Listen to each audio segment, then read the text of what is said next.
Welcome to NDE TV. I'm Peggy Robinson. Today's guest is Jenny, and she's going to tell us about her near-death experiences. And I think first she wants to explain something about why her teeth are blue. So yeah, I had a dental procedure, and so if my teeth appear a little bit blue, my dentist prescribed me this oral solution that caused them to be a little bit purplish blue. So yeah, just thought I'd explain that. Okay. Okay. How old were you when you had your NDE?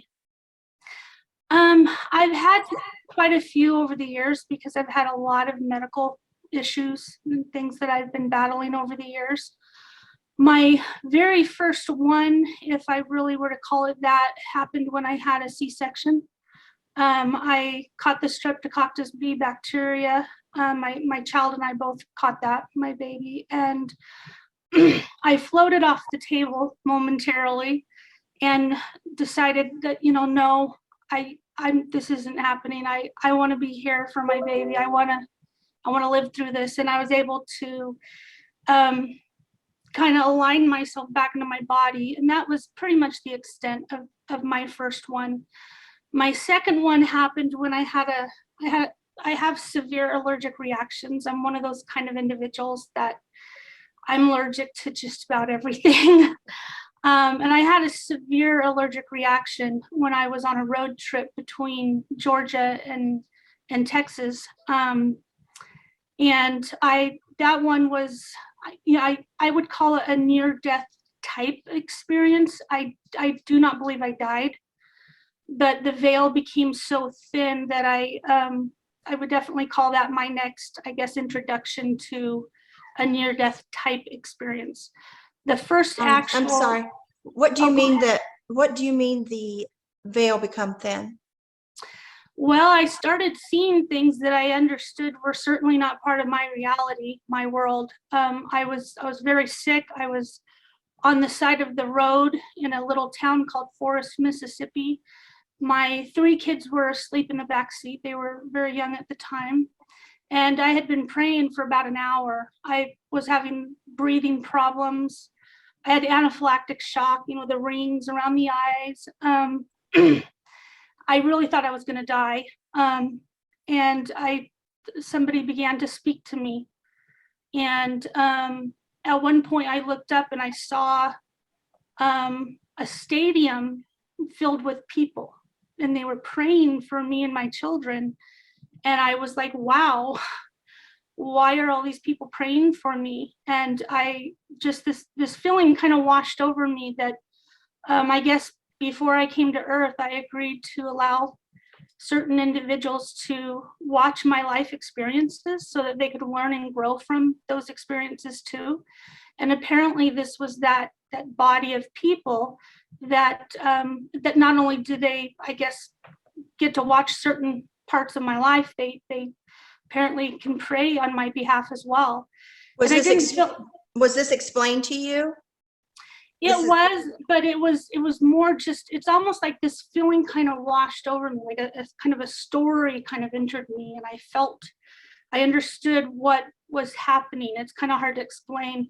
At this point, I didn't hear the voice at this point. This is where it was like I could feel why they were there and why they were praying for me. And I can't explain how that happened other than it felt like if you had a book and you just kind of immersed yourself in a book and somehow you understood all the chapters, and it just, something just kind of entered me, and I understood why they were watching me and praying for me. And I didn't feel like I was necessarily anyone special. I felt like other people had maybe a similar type of thing set up like that. I don't know how common that is. And that was something that the realization came to me later. It wasn't at that moment. Just in hindsight, looking back, I kind of felt like that sometimes we agree to things like that before we come to this earth. And that wasn't told to me. That's just my interpretation. And so that was pretty much the extent of that experience. I did not die. I think I was close to death. I certainly was close to death. The near-death experience, if you want me to go on to my next near-death experience, this was the one that would definitely be life-altering. The one that really changed my life from that point on, as well as just a lot of things changed in me. My spirit, I guess, spiritual abilities, my intuition, my ability to sense things seemed to magnify after that experience. But I could go into that one next, unless you still have some questions about the last. The second one, you said someone spoke to you? Yes. I had been praying for about an hour, and I felt like I really needed help. And I kind of felt, in that moment, a little abandoned. And I heard this voice that told me to, because I was kind of far off the highway. And I heard this voice that told me that I needed to get out of the vehicle and to walk a little bit closer to the highway so passing cars could see me. And I needed to get on my knees and pray. And I was a little bit taken back at that request. I thought, oh, that's I know I was very, very sick, and I was in a lot of trouble, but I just thought, wow, that's going to be so bizarre. Like, people are going to be driving by, and there's this crazy lady on her knees, praying up to the heavens or whatever. And I remember, I got out of the car, and I remember the voice came back and said, would you rather be saved, or would you rather be embarrassed? And I thought, oh gosh, there you go. That humility factor. I need to just, my kids, my worst fear was that they were going to wake up and maybe start walking along the highway, and they were very young. So, that was all I needed. I thought, okay, I need to do this. And so right about the time I hit my knees, somebody started walking up behind me, and I didn't even notice them. They had to have pulled over long before I walked over there. And so I wasn't even able to utter that prayer before somebody had walked up behind me and offered to help us. But it was definitely a very clear voice that I heard as clear as day. And I knew it was, God answering my prayer, and that I needed to listen to that voice. Did they call a squad for you? No, it was a man and his young son and a group of his relatives. They were driving, they were Catholics. They were driving between Georgia and Louisiana. And right when he came up to me, I was really out of it. I was still very, very sick. And the first thing that kind of came out of my mouth was, oh, God told me he was going to send someone. And then I realized, gosh, how did that just kind of came out before I thought about it. And he just seemed to know that he needed to help me. And he and his young son drove me in my vehicle as his friends followed behind, and they took me into town and got me help. And he even paid for my hotel room for the night, so that, wow. Yeah, I had just enough money to get to Texas and back. I didn't have the money for a hotel room. So is that why they stopped? They seen you out there praying, or they just seen someone along the road? He and I didn't ask, but my impression is he couldn't have, because I barely hit my knees when I heard him walking up behind me. I think that, at that point, I think God wanted me to kind of overcome that trial. And I guess that was the humility card that was being played on me. But my guess is he had already pulled over, because they were pulled off the road a little ways down the highway. So I was very, very grateful. My oldest son woke up, and he called them the cowboy angels, because they all had cowboy hats, and they, Cowboy Catholics. Yeah, there you go. And so, I mean, that was kind of the extent of that experience. The the near-death experience, like I said, that was very life-changing. It happened a few years later. We were taking a family vacation to San Antonio, Texas. My husband was already there because I had gone to a family reunion actually in Texas, but at a different part of Texas, and I needed to fly home, take care of our pets, and then I was going to meet him in San Antonio, and he had our 3 children with him. Shortly after I left the family reunion in Tyler, Texas, I got violently ill. I caught probably the worst flu that I'd ever caught in my life.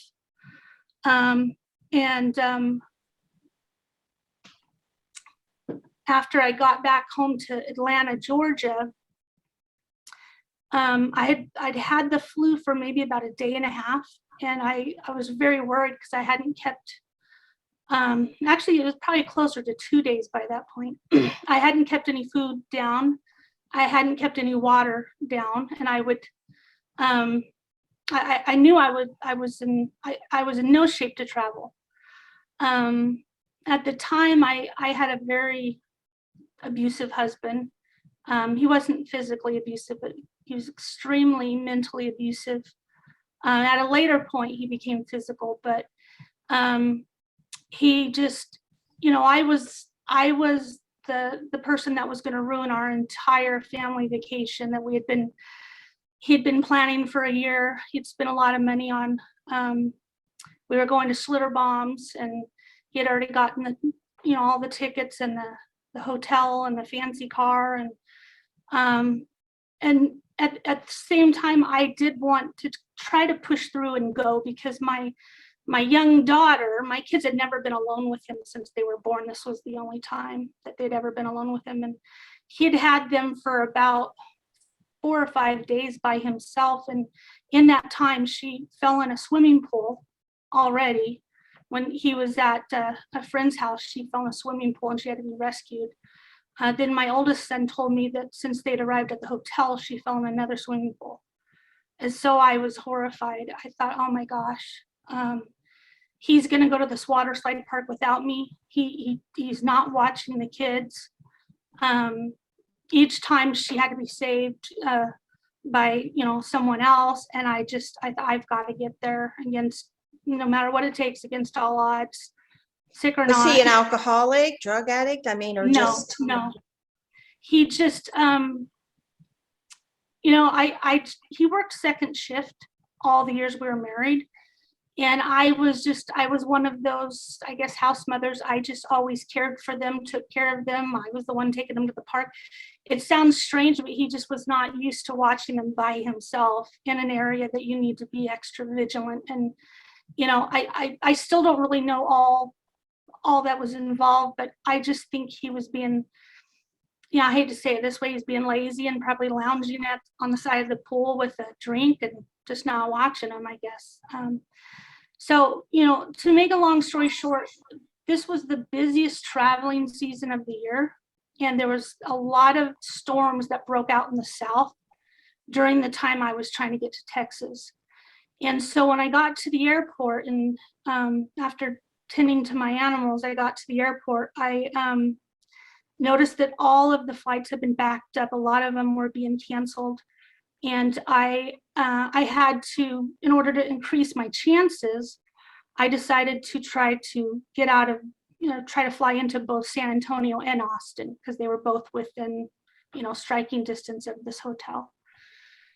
And that meant I had to run between terminals. And these terminals, if you've ever been to Hartsfield Internet, these terminals are not close.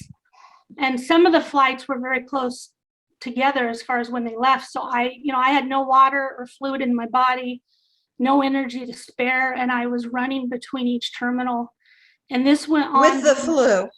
With the flu, having no food and water for 2 days straight.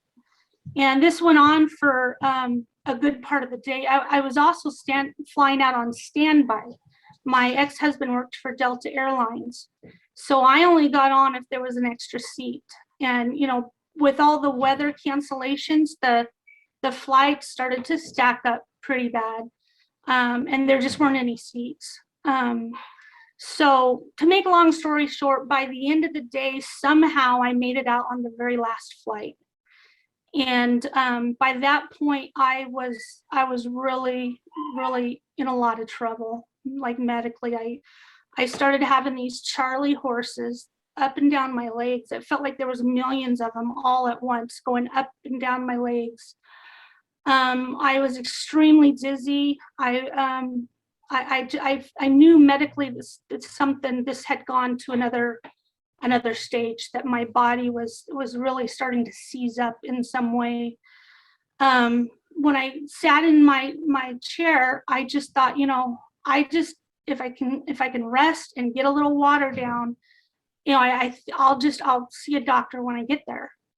And so when the stewardess asked me, if I need anything, do I want dinner or food or anything, I just told her to, please leave me alone. I just want to sleep.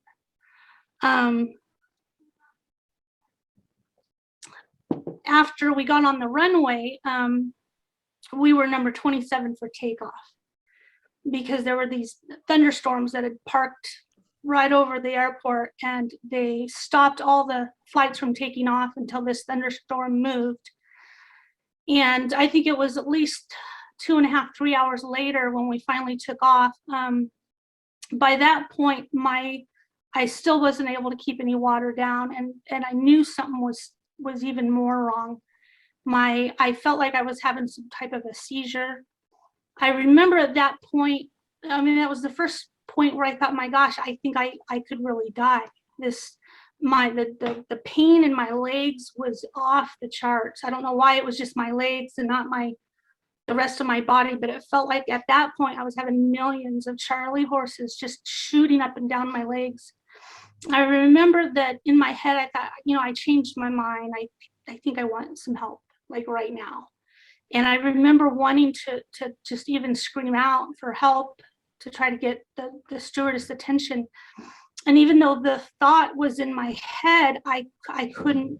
It's like my mind kind of shut down in a weird way. I could form the thoughts, but I couldn't speak anymore. It's like, it was almost like being a vegetable stuck in my head.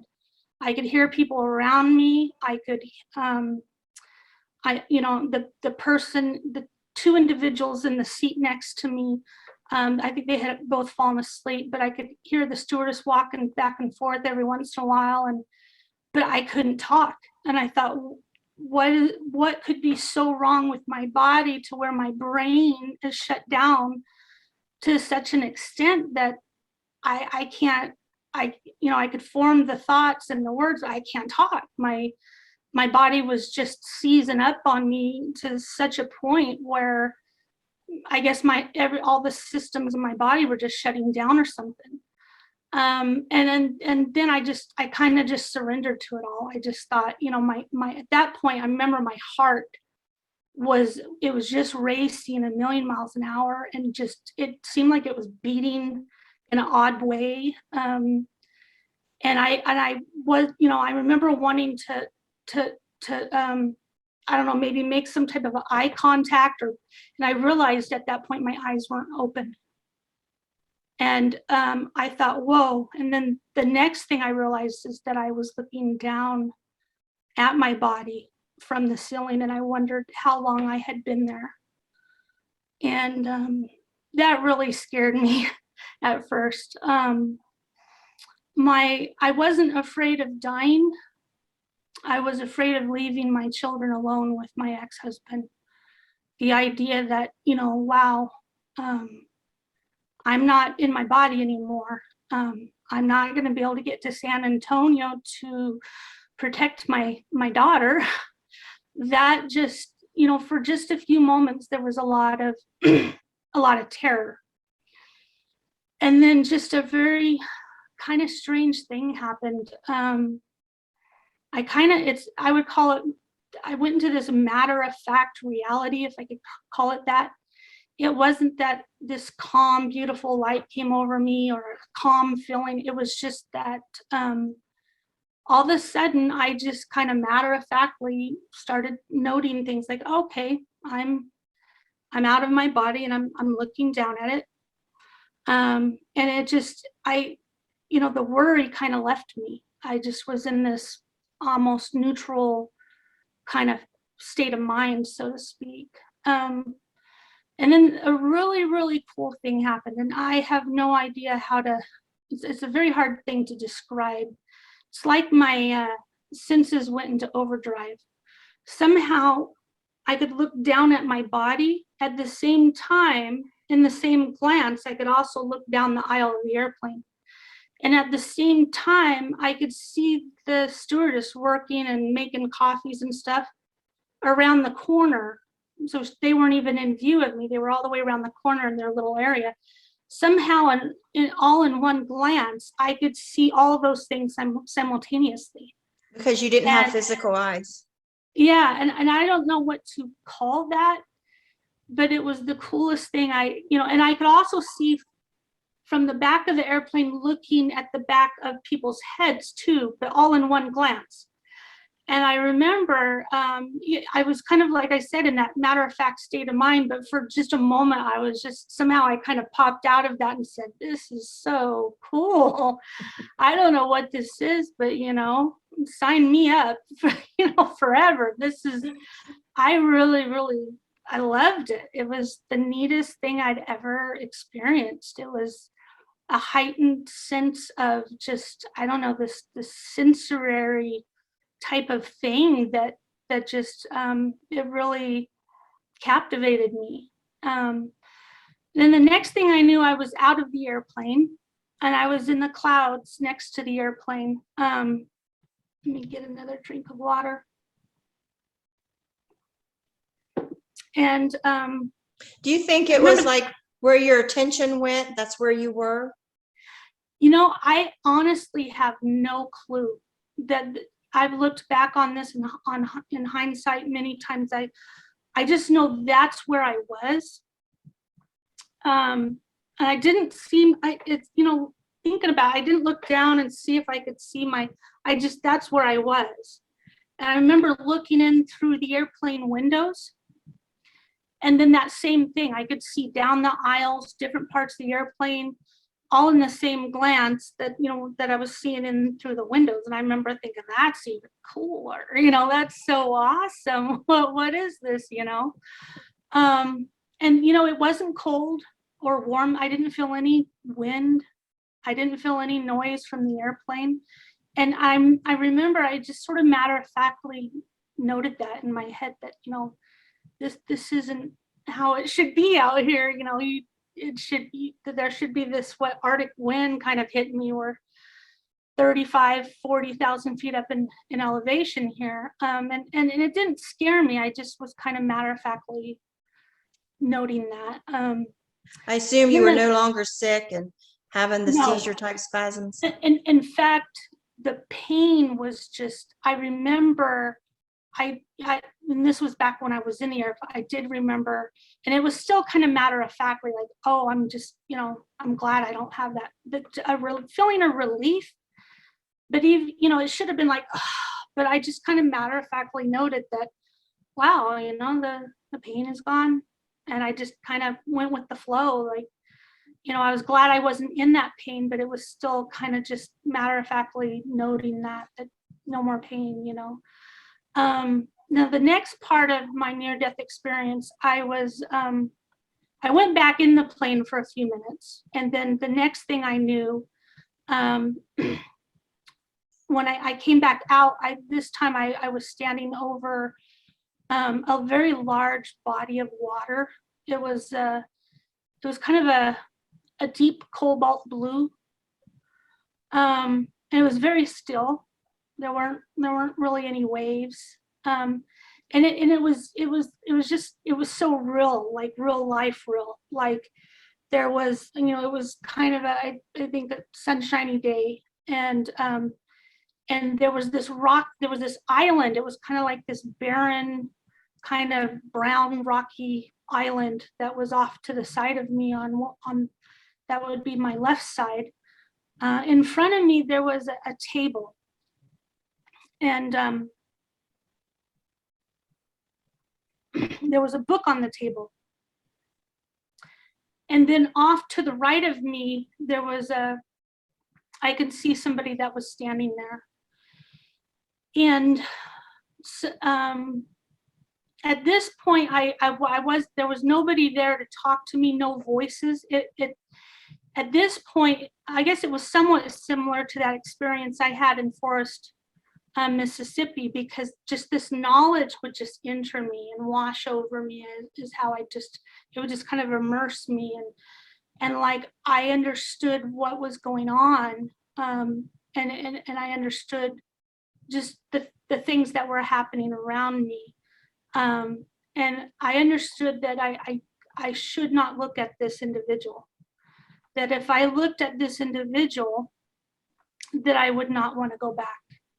And then it was at that point that I knew that I was going to be able to go back, but that if I looked at him, that I would never want to leave him. And that it was important for me to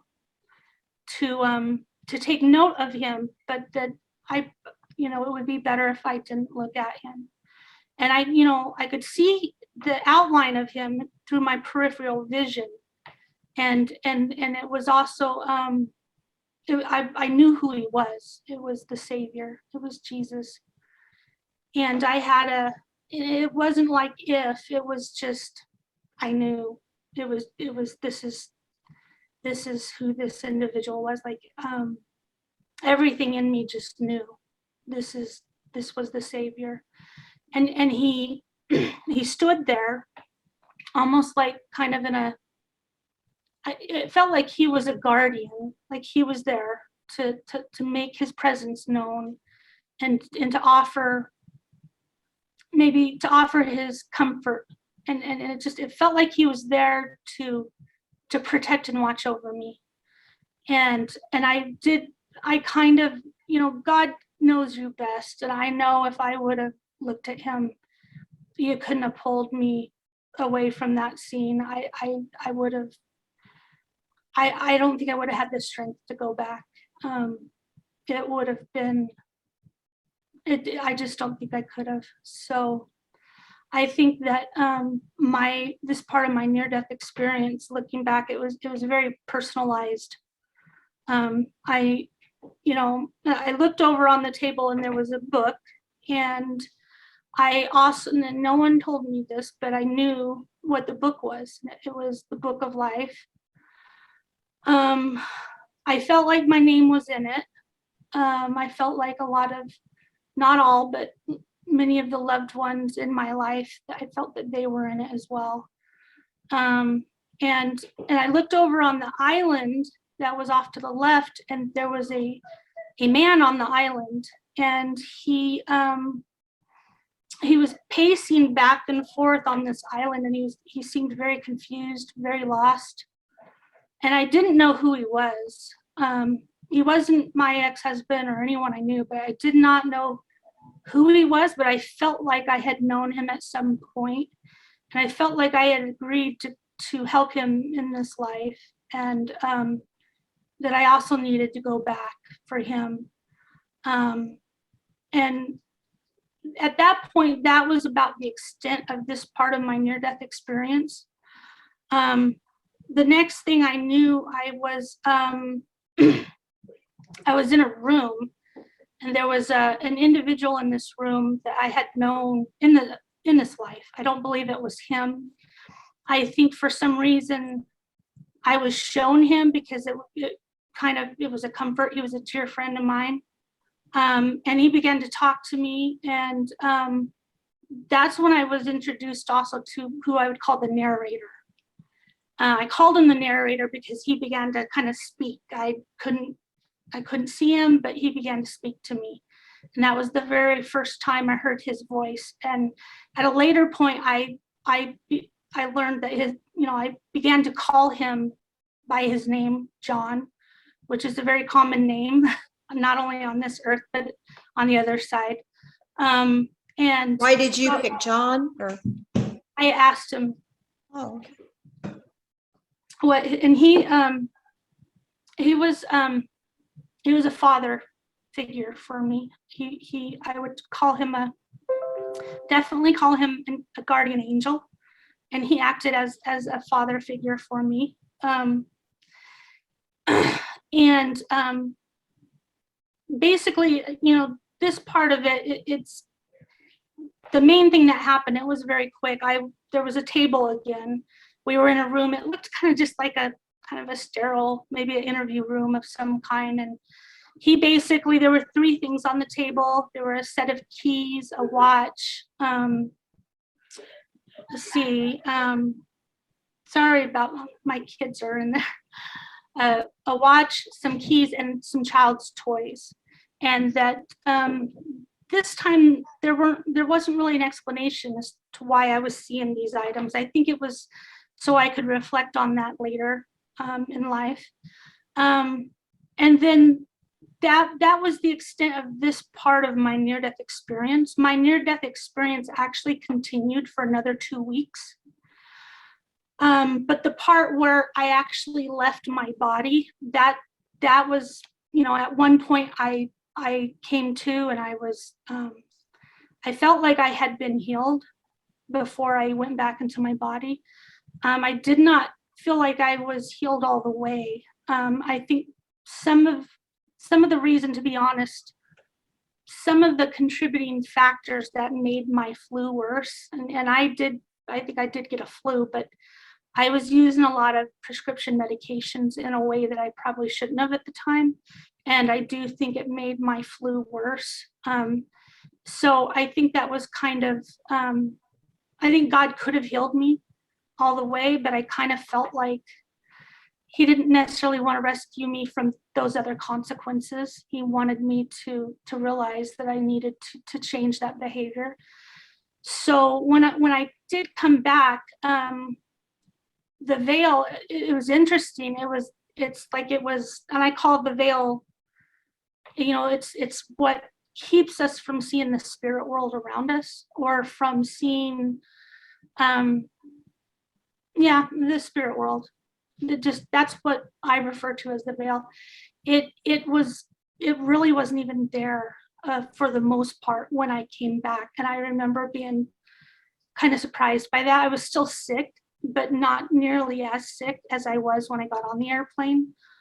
And that's when John, who at that point I didn't know his name, I called him the narrator because he began to teach me stuff. And and even though it was still part of my near-death experience in the beginning, I really did not understand why.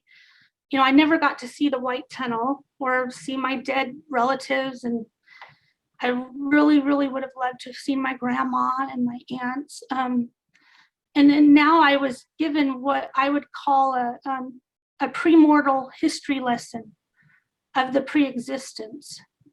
And I was taught about, who I was, the roles that I had, the callings, if I could word it that way, the things that I did leading up to my time to come here on earth. It was very surreal, and there were a lot of deep things that I was shown that I don't claim to fully understand myself, and some things that I did, I did understand at a higher level. I didn't understand in the beginning why I was shown. I was shown a lot about the war in heaven and how the war in heaven broke out. And I wasn't shown why I was being shown. I didn't understand why I was being shown all this. Very, very specific things that led up to the war in heaven. And later it was clarified to me that, before I came to earth, apparently I was really into music. And I can't relate to that in any way.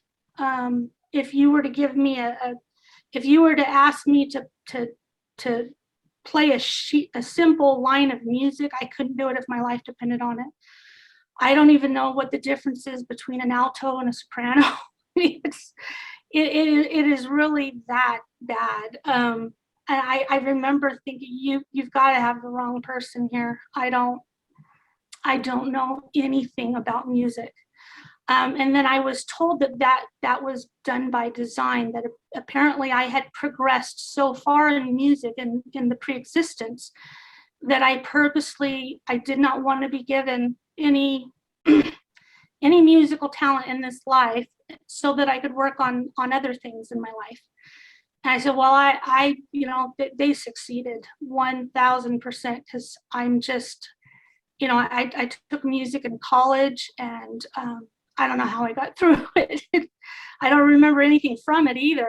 It's strange. I remember so much from all my other college classes, but it's I shoot out blanks when I try to think of anything that has to do with music. Anyways, apparently, the main thing that I was shown about the war in heaven was that, and I remember this because I am a Christian. I read about the war in heaven in the Bible, that it was Satan that was the cause of the war in heaven, and I was shown that our Father in heaven, God, he had a lot of enemies, like in with his kingdom was a pretty large kingdom, and he had a lot of enemies, but the enemies of God really could never succeed, because from what I was shown, and this is like, it's almost like I watched these things. They're almost like movie clips. So I'm trying to describe this. And this was the 2 weeks with after my the own plane incident?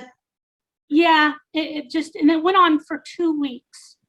And it was just a very long history lesson of who I was.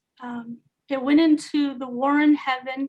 In fact, maybe I should pause on that and start with some of the first things that were taught to me or shown to me when I arrived in San Antonio. I think because I was in a very toxic, unhealthy relationship with my ex-husband, the first part of I guess that history lesson that I was given really had to do with the family unit. And I think God knew that I was very confused about the proper roles that husbands and wives should have with each other and with their children. And I had a very traumatic childhood. I had a very abusive stepfather, and I really had there really weren't any men in my life. I mean, you could go back generations, unfortunately, on all sides, that, I didn't understand what a healthy relationship really looked like and how it should look and how it should feel.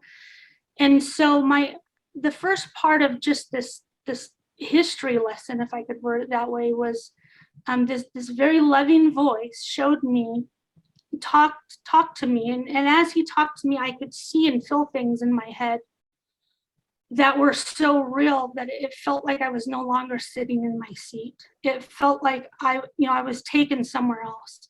I was there, but I really wasn't there. My kids, they immediately tuned into it when I first saw them. They felt something's off with my mom. They would jump on my lap, bounce all over me, sometimes even, and I would come out of it every once in a while and talk to them, but I wasn't all the way there. My ex-husband could care less as long as I was living and breathing and doing everything I needed to do for his vacation to be perfect. But my kids, they knew that mom is not all the way there anymore.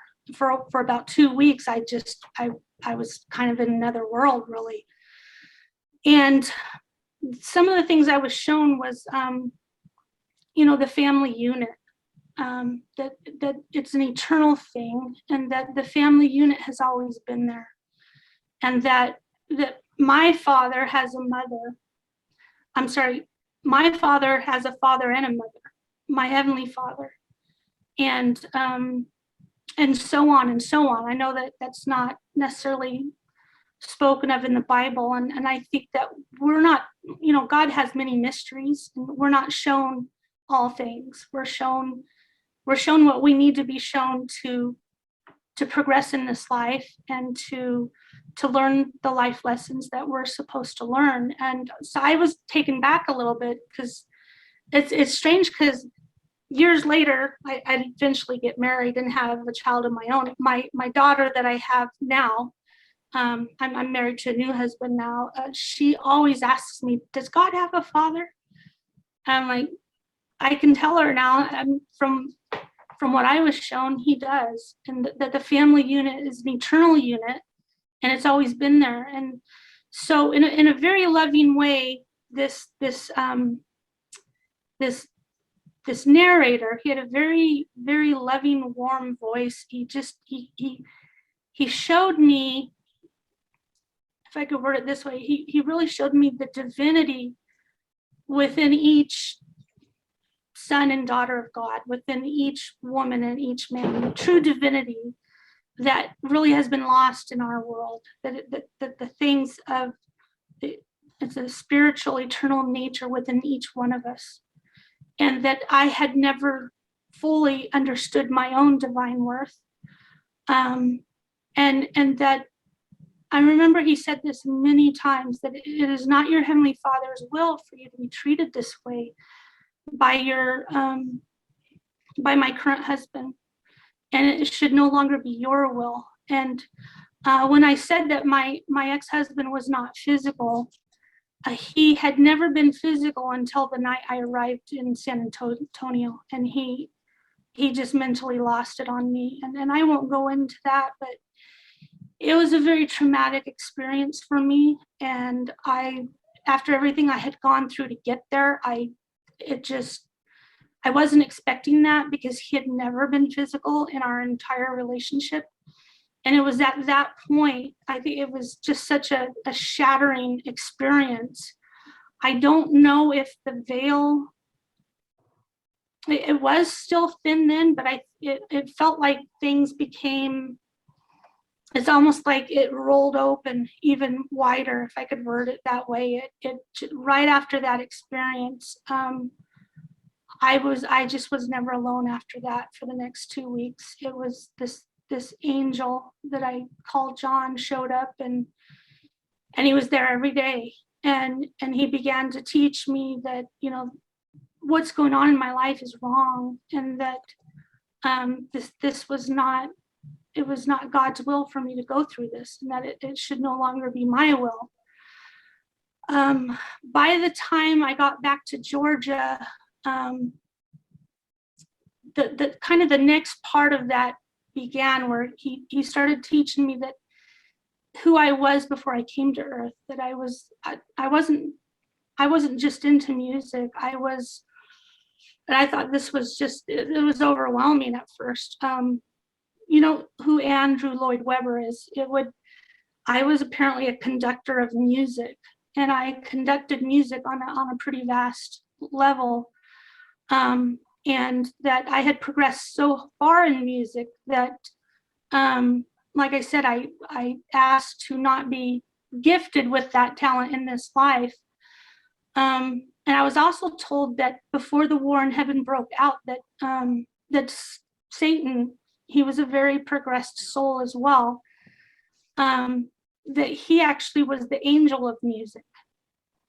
And I actually went back and kind of went through my Bible and looked for anything I could find that might back that up. I found some things that when Satan was spoken about in my Bible, it often talked about musical strings and incenses, and that he was in charge of doing those things, I guess, before the throne of God.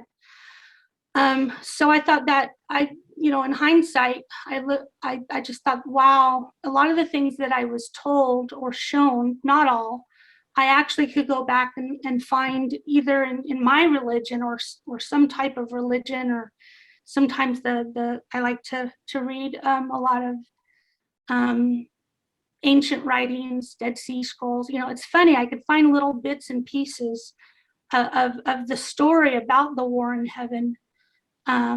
Even in just ancient history, when you read about the different, the Babylonians or the ancient Sumerians, a lot of the things I saw, not all of them were in the scriptures. I found little bits and pieces throughout different records, through different dispensations of time.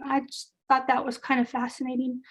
But I was shown that the reason that Satan was so successful in attacking God was because he used God's own power against him. Like I said, God had a lot of enemies. How did these come to you? A download, a knowing? Was someone talking to you? How did this come? And I called him the narrator because he told me stories.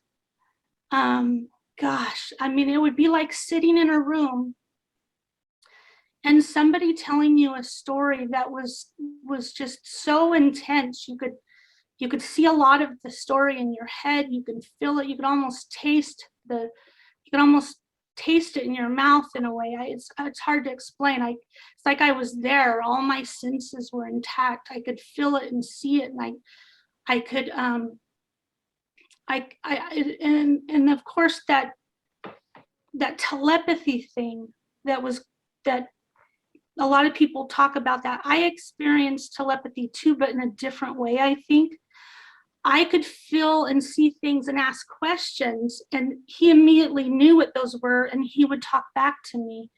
And sometimes it was words, but sometimes it was just the story would just kind of enter me, and I understood so much of this story, but all at once. Sometimes not the whole story, but big parts of the story. And then we'd go on to the next part of it. And of course I had a lot of questions along the way. And, my biggest question was, why am I being shown all this? And apparently, when the war in heaven broke out, there was a large group of us that also worked in music. And we had started seeing apparently this large body of other individuals that worked in music. We started seeing a lot of things that concerned us about about Satan's behavior. And so we went and we went and kind of submitted our concerns, so to speak. We saw things that just weren't adding up. I'm just like in real life. If I worked somewhere, I guess that in some type of a music department, and one of my coworkers had some type of behavior that was concerning us, it was like a large group of us came together and submitted our concerns. And that kind of was the starting point. At one point, Satan was a very beloved, progressed son of God. At another point, God figured out that he had been sinning. And it wasn't just a switch was turned on. It was Satan began to sin a little bit here, a little bit there, and over time, his sins got so great that they became obvious, apparently, to some of us. And I was being shown this. And because we went and we shared our concerns with God, and that later led to, from what I could see, some type of investigation where, okay, Satan, his sins were discovered. Those of us that submitted our concerns were targeted by Satan in the war in heaven. And that's why I was being shown this. I guess you could say it was part of the history that happened before I came to earth that I was involved in. And that I, along with other people in this group, had been targeted during the war in heaven. And so, it kind of clarified to me, like, okay, this is all cool, but why am I being shown all this? And I was told, because this was part of who you were before you came to earth. And excuse me, I guess if I could word it this way, there was a lot of other things involved, but this is how the war broke out in heaven. And I'm sorry, was there more NDEs after this? I don't want to run out of time. Is there more what? More near-death experiences after this? I don't want to run out of time. Yeah, I had another near-death experience. It was probably about 2 years after this one.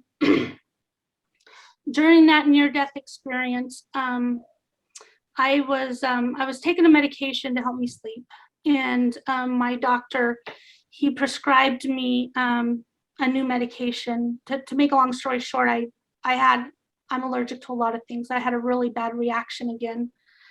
And I had a near-death experience, and I basically, it was somewhat a continuation of, it's strange, but since then it's almost like more knowledge is being added upon more knowledge. It kind of left off where I was at then. Not only about the near-death experience, but this time it had to do with the here and now. I was shown a lot of things that would happen in the future for some reason. I was shown, at the time, I was never planning on moving back to Utah. Like, you couldn't have dragged my dead body across the continent. I really loved Georgia. Nothing would have ever made me move back to Utah. I think actually this was about a year and a half after the first, or that last NDE. And I was shown this area of North Salt Lake, and I was shown this tumbleweed that blew. I was taken there, and I was standing in this yard, and there was tumbleweeds blowing across. I later would find out that I eventually got a job there when I moved back to Utah, and that was the company that I worked for, and there was always tumbleweeds blowing around the yard. Then I was taken over to this body of water, and I recognized it as the Great Salt Lake, and I was shown that this exit off of the I-80 exit, this exit that went to Tooele. And I remember thinking, oh, that's the most God-forsaken place to live. Why am I being shown this area? And it later turned out that when I moved back to Utah, I later moved to Tooele County. And then I was towards the end, there was this little baby girl, and she was laying on, I was in this room, and she was laying on this carpet, and I went over and I picked her up, and I was asked if I wanted her, and I was told that she belonged to me and that her name was Belle. And I said I did want her, and she was just this adorable little girl. And I said, I remember even in this part of it, it was, I realized, okay, this must mean that I'm going to go back into my body, because I knew that I must have died. And I remember thinking, how am I going to have another child? And I had a blood disease at the time, and it would have been medically impossible to have a child. I just remember thinking, okay, I would love to have this baby. At the time, I was not married, and I just remember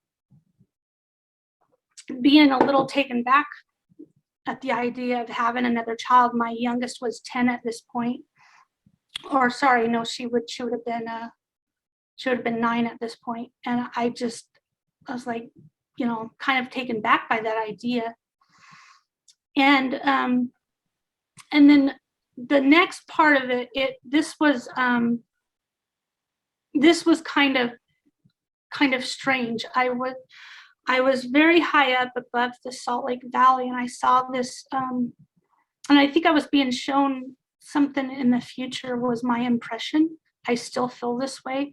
I saw this black inky water fill the Salt Lake Valley up, and I saw somehow simultaneously, and I grew up in the Bay Area, kind of close to it, at least in California. And I saw the Bay Area all, at the same time that I saw the Salt Lake Valley, and this dark, very dark, black, filthy water filled up the Bay Area and started to gush onto the land in Oakland and in San Francisco. And then at the same time, I saw the same thing happening in the Salt Lake Valley. And I saw that there was this bus driver who was trying to drive away from the water because it was filling up in the valley. And I remember at first thinking, my gosh, are there kids on that bus? And I looked a little closer and noticed there were no kids. It was just the bus driver. And he was trying to outrun this. It was almost like a little tsunami. he was trying to outrun it in his bus. And then that's when I noticed I was looking around, and there were a lot of people, you know, of all ages. They were going up, like, I guess in the sky, so that the water would not overtake them. And I just, it was very, very surreal. It felt so real, like me sitting here talking to you. It was very emotional, because I thought, you know, I didn't know who the man was in that bus, but I just thought, I'm watching a guy that is about to die. And it was very, very emotional, very very emotional, stirring type of experience. The next thing that happened was I found myself back over the Salt Lake again, and there was no, that scene was gone at that point. And even though this was a near-death experience, for some reason my mother was standing next to me, and I didn't understand that, because I know my mom was alive and well. And I, you know, in one of my earlier near-death experiences, I also saw an individual that was alive and well.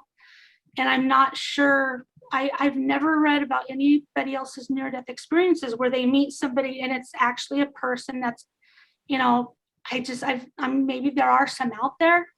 I never have found one. But my mom was next to me, and we were above the Salt Lake, and all of a sudden we began to fall, like fall towards the ground. And it was strange, but I wasn't really scared. I knew that it was intense. Like, I could feel the G-force type intense, like I am falling. And I remember in my mind thinking, there must be a reason for this. And I just thought, it must be a test. God's testing me, you know. And it was, sorry about the noise. I think somebody's at the door. As I was falling, I looked over, and my mother was really, really freaking out. And she was pretty freaked out and screaming. And it kind of reminded me of, have you ever seen that Bugs Bunny cartoon, or the Road Runner, where they're falling to the earth and their mouth is flaring and they're screaming? It was almost a little bit like that, because she just would not calm down. And it seemed like it was taking forever for us to get to the bottom. And I just remember, you know, trying to shake her, like, calm down, we're going to be okay. And I kept telling her, we're not going to hit. God would not do that to us. At the same time, just that feeling of falling, it was very, very intense. It felt like real life, like you're on a roller coaster going straight down or something. And it was very, very real. And I just could not calm her down for anything. I kept telling her, we're not going to hit, just calm down. And at the last minute, I just realized, okay, there's just no getting through to her. So I said, look, if we die, let's die with dignity at least. It bothered me that I could not calm her down. And then right before we would have hit the ground, we stopped. And I remember there was no whiplash. There was no, it wasn't like, I knew that there was definitely other, I guess you could say, forces involved, because it wasn't a normal stop. I mean, we just all of a sudden we stopped, and it was calm, and my body, I should have had like the ultimate whiplash experience, right? And so it was, I don't know what that meant, or why I had to experience that, but I do know all of the other parts of that near-death experience showed things that would happen in the future. I do know right now, my in real life, my mother has just been freaking out really, really bad ever since COVID-19 hit, and ever since there's just been a lot of things that have been going on, and I can never seem to convince her that everything's going to be okay. That, you know, whatever happens, we're going to make it through, that she needs to trust God. And I don't know if that was a mirror reflection of, How long ago was that one? that was about a year and a half after the one in San Antonio. And I was shown a few other things in that one too. I was shown a couple of other things. One of the things was, I saw, I was in this house, and there was no roof, and there was no foundation, and there was no protection from the weather or the storms, and that that I would make, from what I could see, I would make it through, but that I wasn't going to have any protection or any foundation. And I was constantly, I had my kids that were still somewhat smaller than I was, moving from house to house to house, trying to find a better protection and a better foundation for them. And that in real life, that happened. When I first moved back to Utah, I came here kind of begrudgingly. It's a long story I won't go into. Yeah, I think we're about out of time. Yeah. So I think, you know, it showed me a lot of things. Super quick, before we're out of time, the veil had just gotten really thin at one point after the last couple of near-death experiences, and it's not as thin as it was, don't get me wrong, but it seems like it's a continuous thing. I have a lot of dreams that later come true, and then I have a lot of from time to time, my angel, it doesn't happen all the time, and it's not as pronounced or as you know, in detail as it used to be, but he still comes, and he shows me things, and he teaches me things. And sometimes when I think I have something figured out, but for some reason he felt the need to show me, well, I think I'll leave that one. He just, it seems like the here and now is more of the focus. He shows me a lot of the things that are going to happen in the future to me, and even things that in the world. And I'm just blown away sometimes when, like I thought I had this COVID-19 thing figured out. I was working on my capstone project to get my master's degree in safety engineering, and my capstone was on COVID-19.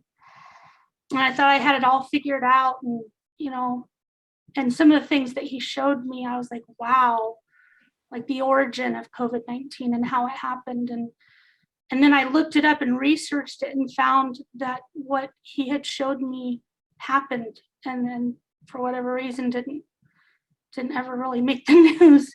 And some of the things he shared me did make the news, but I didn't remember reading about it. And I'm able to kind of piece together some of the things, even current events that are happening around me in the world. And it was just very shocking, some of the things that he showed me, and the things that I guess are still yet to come. Are you writing this all down and keeping track? Oh yeah, yeah. I have the things that have to do with the COVID-19.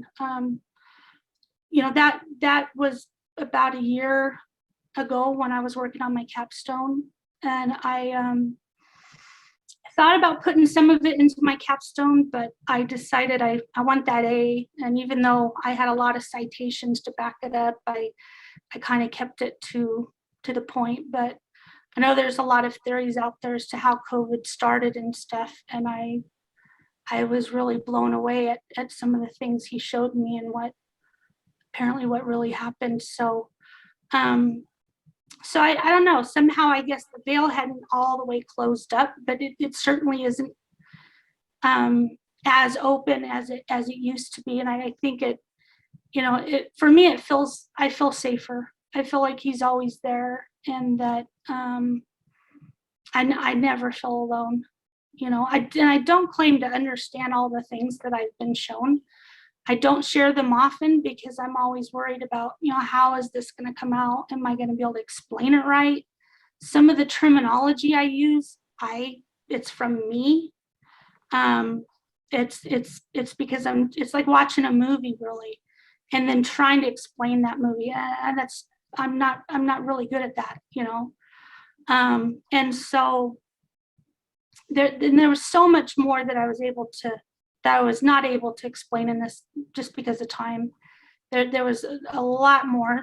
Some of the things I was shown had to do with the Big Bang event, and how the Big Bang event was an event that occurred during the war in heaven, and other stuff, and then things that, like I said, I don't claim to fully understand, but I was shown.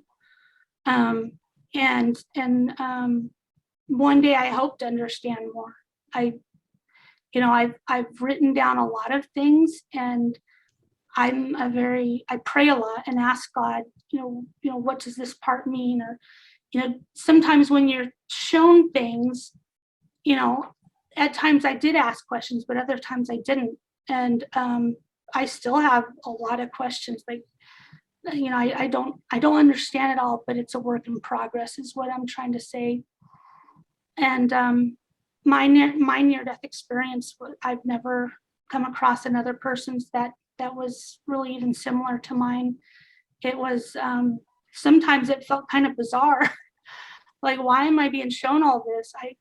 I think there's more reasons that I still don't fully understand, but Does it feel like a burden? no, but it fills me sometimes when, faith is not a perfect thing. Sometimes it fills me with a lot of anxiety, because I don't know what some of it means, and especially with the recent things that I've been shown and kind of where the world is going, it can be very scary. Have you talked to a pastor or anyone Um, about what you see? No. How do you explain all this to a pastor or a bishop? Or, it's especially when I don't understand all of it. There was a part of my original near-death experience when I was in San Antonio where I saw symbols. I think they're ancient geometry symbols. And also, from what I think, it looked like some star maps. And I don't know what those were or what they meant. How do you open up a conversation like that? Like, I don't know what this was. One of them was this odd shaped triangle, like this very elongated triangle. Another one, it seemed like there was a lot of kind of, I guess, sacred geometry symbols that was shown. One of them, I believe, was an ancient, or I don't know, ancient or sacred musical symbol. It was shown musical symbols. And I do think that was because apparently music was a big part of my life. I think at one point, God, I think it's all going to be explained to me. It's just like a ginormous puzzle piece for me. And it keeps me busy. It keeps me engaged. If anything, it makes me study more.